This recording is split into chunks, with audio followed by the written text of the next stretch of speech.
Soy el doctor Rolando Mendoza, anestesiólogo del Hospital de La Serena, y quería compartir con ustedes una clase sobre conceptos en anestesia regional, con una breve descripción de la anatomía, la farmacología, las complicaciones farmacológicas asociadas a las drogas, una también muy sucinta descripción de los tipos de anestesia regional y de los insumos requeridos para la aplicación de las distintas técnicas.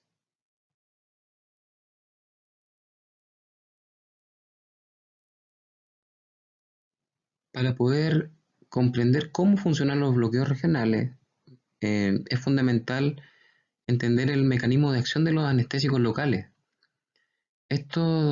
Para esto debemos comprender cómo está formado el nervio y sabemos que el nervio está formado por múltiples fibras nerviosas que están agrupadas y sustentadas por un tejido conectivo que a su vez lo reviste, y el anestésico local administrado en la contigüidad de este nervio difunde por estas membranas, atravesando el epineuro desde una zona más externa, digamos, hasta la zona más interna.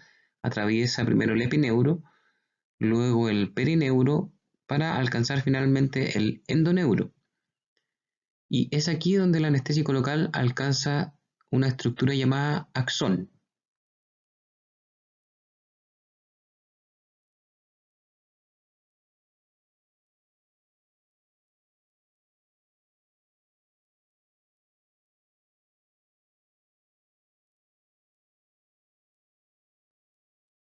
En la membrana de este axón encontramos una estructura que se llama canal de sodio. Esta estructura es permeable al ion sodio y es responsable de la propagación del estímulo eléctrico. Es decir, el ion sodio entra por este canal y despolariza la membrana, siendo responsable subsecuentemente de la propagación del estímulo eléctrico a través de esta membrana.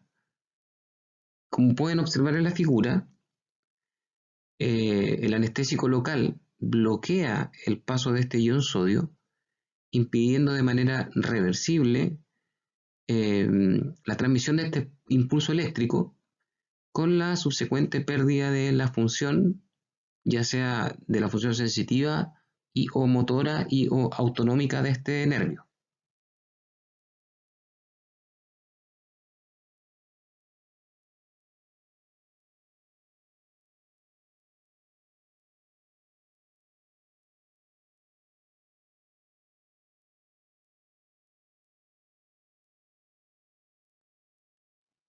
Por lo tanto, el mecanismo de acción se puede resumir en que el anestésico local inhibe el canal de sodio, evitando su despolarización, evitando la propagación del impulso nervioso y por esto produciendo un bloqueo transitorio irreversible de su función.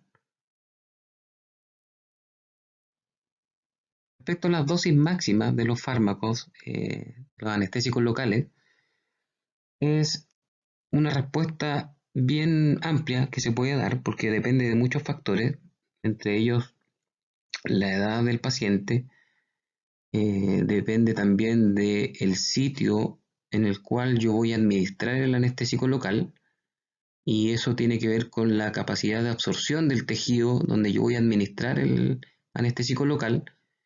Hay sitios donde la absorción del anestésico local es muy grande y hay que ser un poco más cauto ahí con las dosis. Tiene que ver también con el peso del paciente.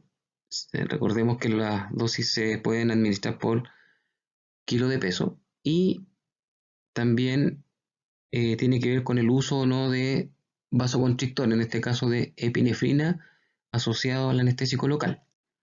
Como podemos ver en la tabla, habitualmente se estandarizan las dosis máximas de lidocaína en 4 miligramos por kilo cuando está solo, y cuando está asociado con epinefrina se pueden usar hasta 7 miligramos por kilo. Siempre, claro, como les comenté hace un rato atrás, considerando la edad del paciente, la fragilidad del paciente. En pacientes muy ancianos también es recomendable restringir la masa de droga, y debido a los efectos adversos que más adelante vamos a ver que se pudiesen presentar. Pero básicamente las dosis que se manejan son las que pueden ver reflejadas en la tabla. De lo más frecuente, ¿cierto?, es lidocaína y bupivacaína, chirocaína, que entre bupivacaína y chirocaína se manejan dosis iguales. Ahora, ¿cuál es la utilidad del anestésico local? Por ejemplo, en esta tabla que podemos ver acá, podemos ver que lidocaína nos sirve para utilizar este fármaco para la anestesia infiltrativa, para bloqueos de nervio periférico, para eh, analgesia o anestesia epidural, para la anestesia raquídea y también se puede utilizar como anestesia tópica. Mientras que la bupivacaína, chirocaína cumple con todo lo anterior, no habiendo una presentación que sea útil para anestesia tópica. Luego, ropivacaína también es importante para su uso, digamos, es importante para la anestesia infiltrativa, los bloqueos de nervio periférico y la anestesia analgesia epidural o peridural.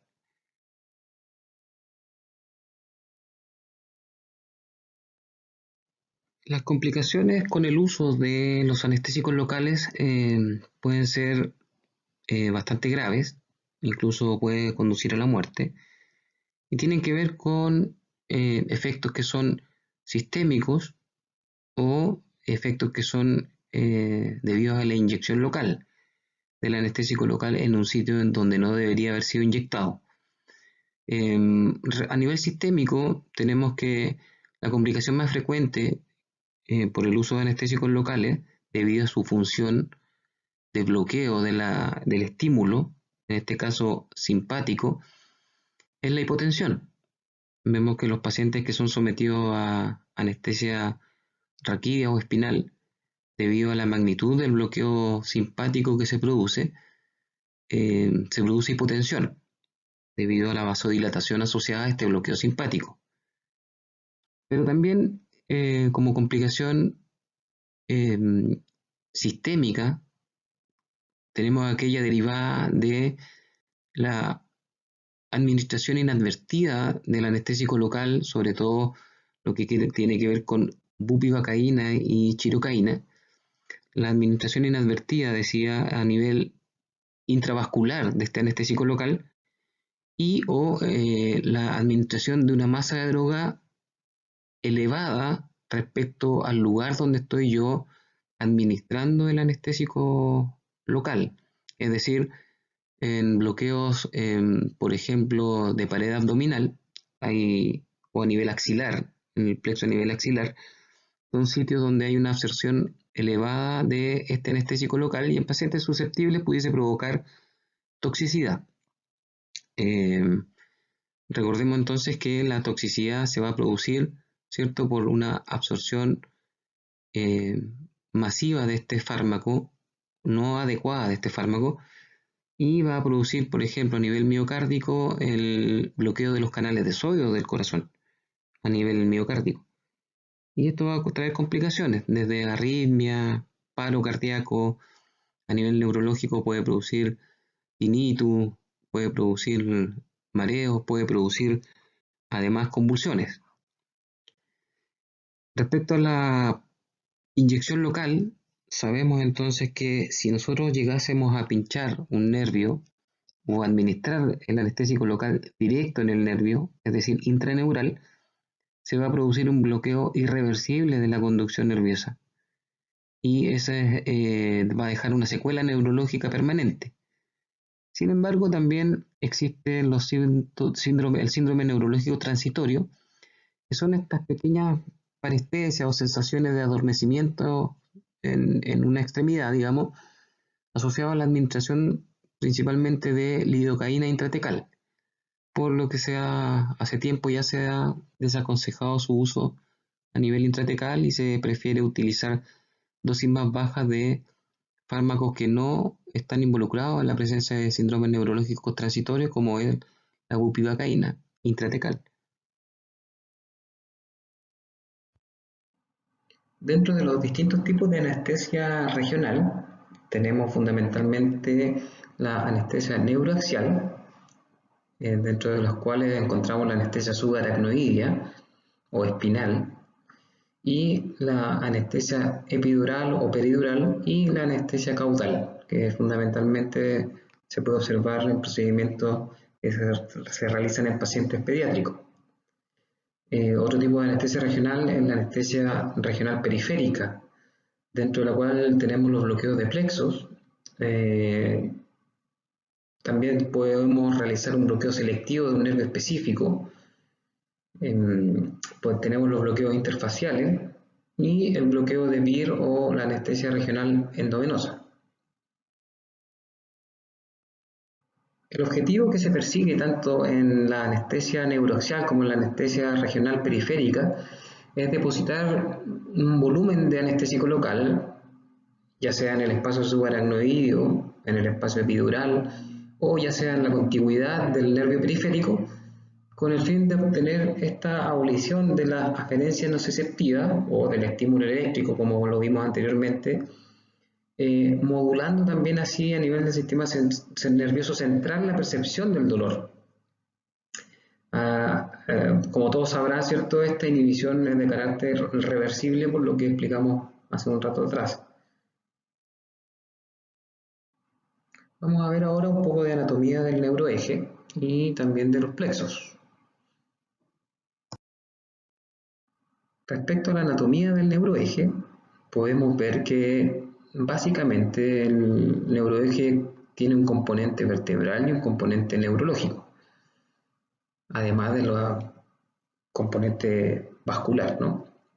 Pero básicamente en el componente vertebral podemos observar los cuerpos vertebrales, los discos intervertebrales y todo el aparato ligamentario que le da sostén y la función finalmente móvil de este aparato vertebral. Y dentro del componente neurológico tenemos la médula espinal, propiamente tal, las raíces nerviosas y los ganglios, que son estos acúmulos de cuerpos neuronales de estas raíces nerviosas que llegan a ser sinapsis hasta posterior de la médula espinal, donde están, digamos, fundamentalmente ahí los centros, las vías de conducción hacia el sistema nervioso central para la percepción del dolor. Dentro de este componente neurológico podemos ver que la médula espinal está revestida por una serie de membranas, donde podemos identificar en verde la dura madre, y luego la aracnoides, y por último, y en íntima relación ya con la médula espinal, la pía madre.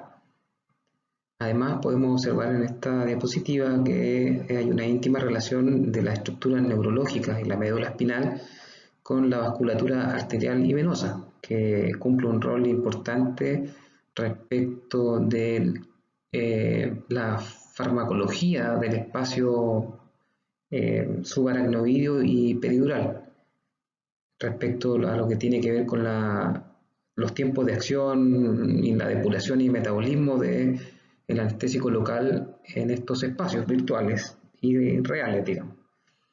Y sabemos que entonces que también la médula espinal está bañada, ¿cierto?, por el líquido cefalorraquídeo, que tiene una producción diaria de 20 ml por hora, aproximadamente, y el que se encarga de labores de transporte, soporte y de protección tanto del encéfalo a nivel superior como de la estructura medular en el canal vertebral.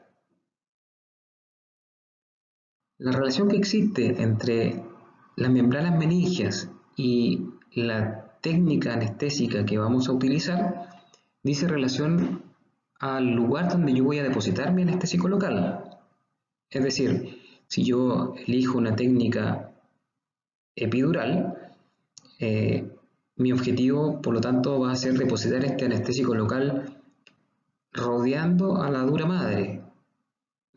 Y si elijo la técnica subaracnoidea, como la palabra lo dice, el objetivo será entonces depositar el anestésico local entre la membrana aracnoides y la pía madre. Esto produce, ¿cierto?, que el anestésico local actúe en los nervios, ¿cierto? Para producir este bloqueo selectivo de la conducción eléctrica a través del bloqueo de los canales de sodio. En esta diapositiva podemos ver la anatomía del plexo braquial. Podemos ver la emergencia de las raíces de este plexo desde los forámenes que existen en las vértebras cervicales y la primera vértebra torácica. Y vemos cómo se van conformando luego de las raíces los troncos superior, medio e inferior, los ramos, los fascículos y finalmente los nervios periféricos. Estos nervios periféricos tienen una representación sensitiva motora específica a nivel del brazo. Si vemos en esta diapositiva, podemos distinguir por colores la inervación sensitiva motora de cada uno de estos nervios periféricos, tanto por la cara ventral como la cara dorsal del brazo. Es así como los nervios periféricos tienen una representación particular, tanto en la cara ventral como dorsal del brazo o de la extremidad superior, y lo que nos va a permitir, ¿cierto?, abordar el plexo braquial en distintos sitios para poder obtener un resultado particular. Es decir, yo pudiese abordar el bloqueo del plexo braquial a nivel de las raíces para poder tener evolución sensitiva y motora de toda la extremidad superior desde el hombro hacia distal. Pero si un paciente ingresa con una herida en el antebrazo, sería también adecuado, ¿cierto?, producir un bloqueo a nivel del nervio 4 y 5, por ejemplo, lo cual lo puedo conseguir mediante el bloqueo del plexo y el abordaje ya no a nivel cervical, sino que a nivel axilar.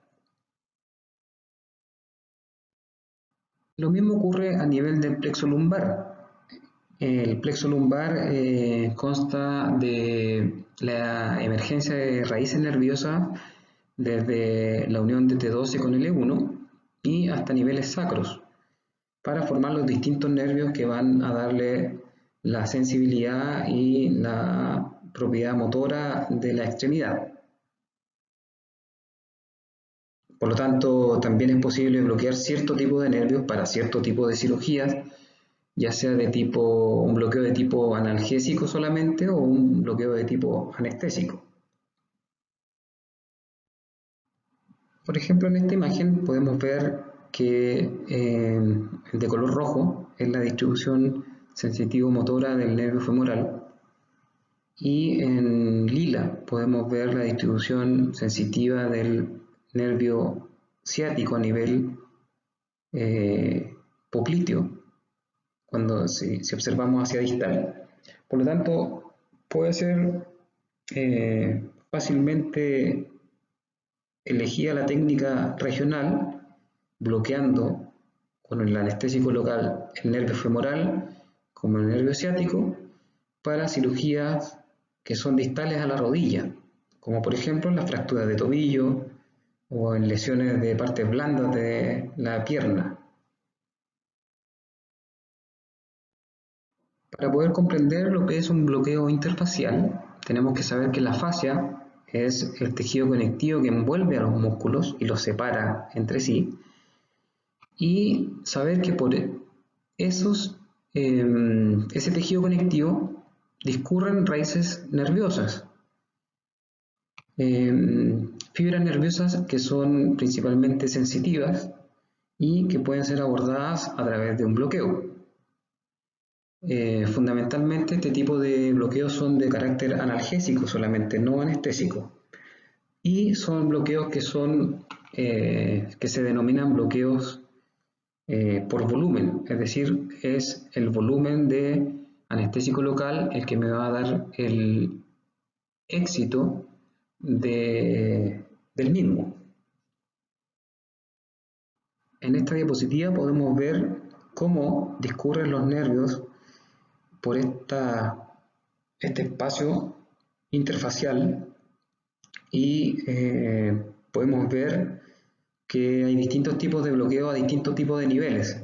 Se observa en la parte anterior el bloqueo de la vaina de los rectos. Yo pudiese poner un anestésico local ahí, bajo visión ecográfica, para poder optimizar la analgesia postoperatoria en cirugías que tienen que ver con el abordaje del ombligo. Como siempre, ¿cierto? Hemos visto en el tipo de hernia o en cirugía laparoscópica. También tenemos más hacia posterior la administración de un volumen de anestésico local en el plano transverso del abdomen, que es una técnica útil para la analgesia postoperatoria en cirugías que son con incisiones que van desde el ombligo hacia abajo, hacia distal. Y hay otro bloqueo también que se puede realizar, que es a nivel del cuadrado lumbar. También es que se puede realizar en distintos niveles, pero que tienen como objetivo final, ¿cierto?, una analgesia más óptima, de mayor duración incluso, para este tipo de cirugías que implican incisiones en la pared abdominal.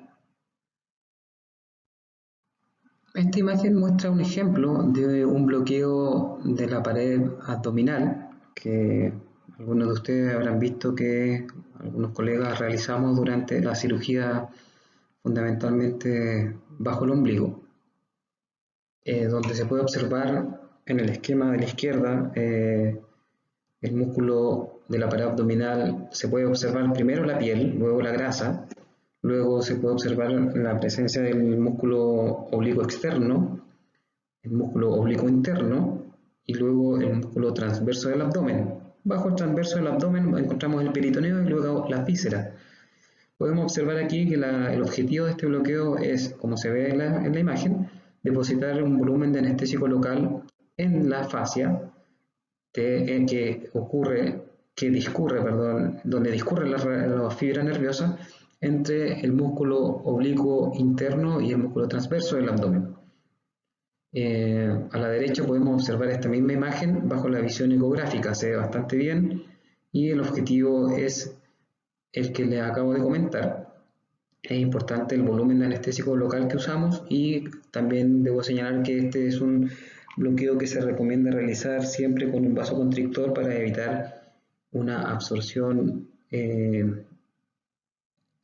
exagerada de anestésico local, con el objetivo de evitar o disminuir el riesgo de intoxicación por este anestésico. El bloqueo de Bier o la anestesia regional endovenosa es una técnica de elección en cirugía ambulatoria debido a su facilidad de realización, su recuperación ad integrum precoz y la baja tasa de eventos adversos. Consiste, ¿cierto?, en la instalación primero de una vía venosa pequeña, idealmente en el dorso de la mano, para luego poder colocar un mango de isquemia doble en la zona del braquial y proceder a exsanguinar la extremidad por medio de la colocación de una venda de Smarch, que es una venda elástica, la cual se va con el brazo apuntado hacia arriba, se va apretando para poder sacarle la sangre a esta extremidad. Y luego de que conseguimos esta exsanguinación, apretamos el mango de isquemia para mantener la extremidad exangüe. Una vez que ocurre esto, retiramos este vendaje, ¿cierto?, y podemos administrar lidocaína, ¿cierto?, en una dilución particular. Administramos lidocaína por esta vía venosa que quedó con una tapa, ¿cierto?, habitualmente esa tapa amarilla que todos conocen, y podemos administrar este anestésico local, lo que va a producir anestesia desde la zona distal del mango hacia la punta de los dedos. Tengo que señalar, sí, que el anestésico local que se utiliza siempre es lidocaína. Recordemos que está contraindicada la administración intravascular de otro anestésico como bupivacaína o pirocaína debido al riesgo de intoxicación y, digamos, intoxicación a nivel y toxicidad a nivel cerebral y cardíaca. Dicho todo esto, entonces nace la duda, ¿cierto?, de qué técnica elegir, para qué caso en particular.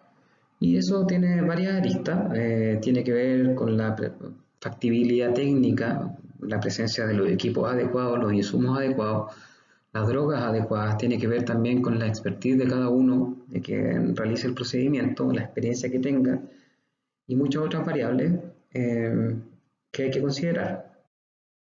Por ejemplo, si nosotros queremos abordar a un paciente que se va a realizar una cirugía de pierna, podemos pensar en hacer un bloqueo ecoguiado del ramo safeno del nervio femoral a nivel del canal aductor, en concomitancia con un bloqueo ecoguiado del nervio ciático a nivel popliteo con abordaje lateral.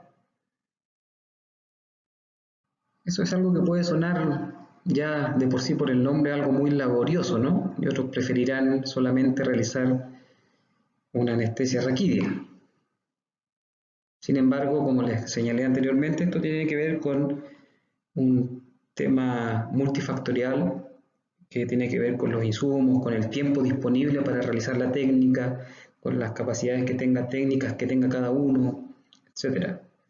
No hay nada está contraindicado mientras se realice de una manera ceñida con la evidencia. Lo que sí debo señalar es que todas estas técnicas pueden ser complementarias entre sí. No porque yo utilice una raquilla, no podría utilizar también un bloqueo regional. ¿Por qué? Porque perseguimos resultados distintos. Yo pudiese utilizar una anestesia espinal para la cirugía y luego abordar ecográficamente un plexo o un bloqueo de un nervio particular con fines de analgesia postoperatoria de mayor duración, sobre todo en el contexto ambulatorio. Por lo tanto, siempre hay que pensar que estas técnicas son complementarias, que su elección va a depender, ¿cierto?, del tipo de paciente, sus comorbilidades, del tipo de cirugía, ¿cierto? Como señalé antes en un par de ocasiones, según la experiencia del anestesiólogo que va a estar a cargo del paciente y de los insumos y de los equipos disponibles. Respecto a los equipos e insumos a utilizar para cada uno de las técnicas que uno pueda elegir, ya sea neuroaxial o regional, periférica, ¿cierto? Tenemos algunas que son universales, digamos, y otras que son ya más particulares. Hay que considerar que para toda técnica tenemos que cumplir con estándares, ¿cierto?, que son la máquina de anestesia revisada, la aspiración revisada, el laringoscopio probado, ¿cierto?, con las distintas hojas. Los insumos para una vía aérea deben estar presentes al momento de realizar el bloqueo. Con esto me refiero a los tubos, a las cánulas Mayo, distintos tipos de máscara laringea, etc. Tener la bandeja básica cargada y en estos casos en que voy a realizar bloqueos regionales, considerar, ¿cierto? Y es muy deseable tener a la mano intralipid. El intralipid es una formulación lipídica que se ha demostrado eficaz para el rescate de los pacientes que sufren de una intoxicación sistémica por anestésicos locales.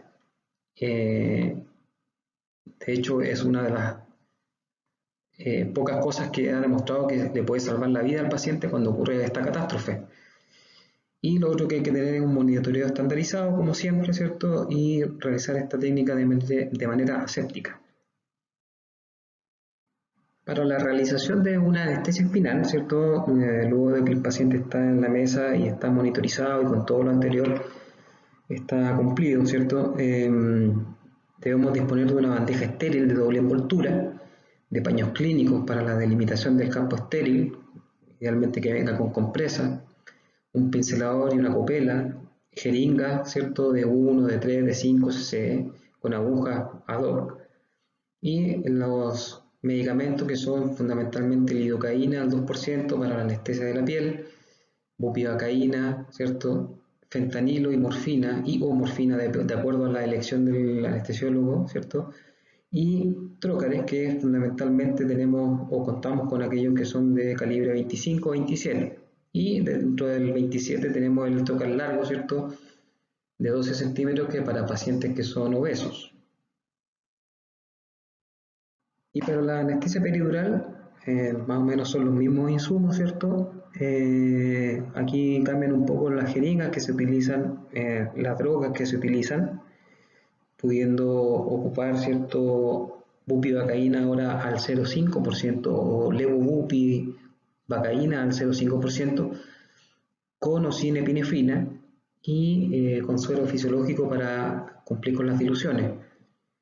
Y aquí tenemos la presencia del set peridural, ¿cierto? Que consiste en este trocar de 8 centímetros y del catéter y de la jeringa de baja resistencia fundamentalmente, y con sus elementos de fijación propiamente tal.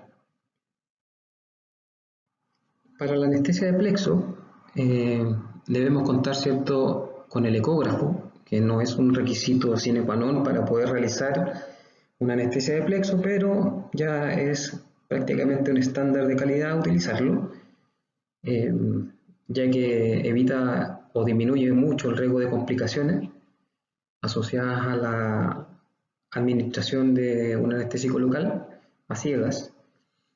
Para el ecógrafo debemos disponer idealmente de una manga plástica y gel estéril, una bandeja, los paños, las compresas, el pincelador y la copela, ¿cierto? Y jeringas de 20, de acuerdo al tipo de bloqueo que vamos a realizar, el cual o los cuales se pueden realizar utilizando lidocaína al 2%, bupivacaína o levobupivacaína al 0,5%. Levobupivacaína es lo mismo que xirocaína. Se puede complementar, ¿cierto?, usar como coadyuvante la epinefrina, el suero fisiológico para poder cumplir con las diluciones adecuadas y los volúmenes requeridos, y las agujas de plexo que le llaman, que hay de distintos tamaños de acuerdo al tipo o la profundidad donde yo voy a ir a buscar este nervio periférico o el plexo donde voy a hacer este bloqueo. En algunos lugares también existe a disposición un estimulador de nervio periférico, que es el aparato que se puede ver en la foto de la derecha. Es un dispositivo que emite una señal eléctrica, un estímulo eléctrico hacia la aguja a través de la conexión que se puede observar ahí. Y este estímulo eléctrico es transmitido por la punta de esta aguja y lo que va a ocurrir es que con este estímulo eléctrico va a producirse el movimiento de la extremidad de acuerdo a la proximidad en que me encuentro entre la aguja que está estimulando eléctricamente y el nervio que yo quiero pesquisar.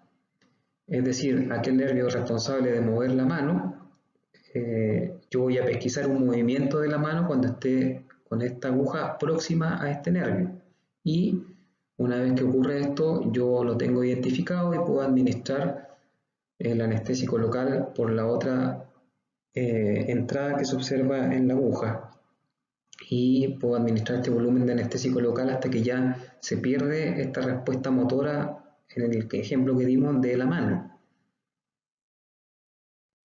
Mientras que en el bloqueo ecoguiado de los nervios periféricos a nivel del plexo braquial o plexo lumbar, ¿cierto?, utilizamos la aguja sin la necesidad de tener el electroestimulador, ya que podemos contar con la visión directa de la aguja en la pantalla del ecógrafo en relación y su trayecto, digamos, en relación a las estructuras vasculares y nerviosas óseas también.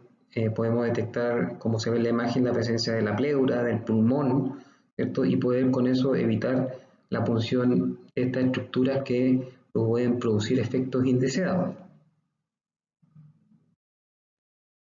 Respecto a los insumos requeridos para el bloqueo de Bier, ya lo había mencionado, ¿cierto? Y es lo que aparece acá: una bránula 20 con la tapa para punción, la venda Smarch para exsanguinar la extremidad, el torniquete doble para la isquemia, una bandeja estéril, los paños clínicos, compresas, las jeringas para poder cargar la anestesia y la lidocaína, ¿cierto?, y el suero que me permite lograr la concentración de lidocaína eficaz y segura para realizar este bloqueo o esta anestesia regional endovenosa.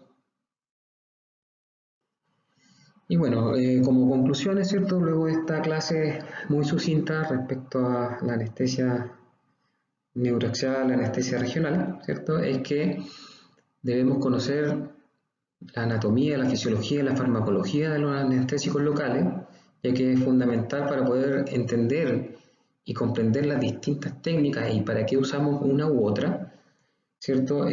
Tenemos que saber que la aplicación sistemática y ordenada de los conocimientos adquiridos puede evitar errores en la realización de los procesos, errores que pueden llevar a desenlaces incluso fatales para el paciente o presencia de secuelas ya sean permanentes o transitorias desde orden neurológico, ¿cierto? Y es deber de cada uno cumplir con las expectativas del cargo que se ostenta. Es decir, si yo me voy a dedicar a la anestesia, ¿cierto? Ya sea a nivel profesional o técnico, debo hacerme responsable de aprender todas estas variables para poder desempeñar de la mejor manera mi trabajo y con eso otorgar una prestación de calidad al usuario. Muchas gracias por su atención y dejo a todos invitados a poder contactarme si quieren literatura o información respecto a lo que he señalado en la clase.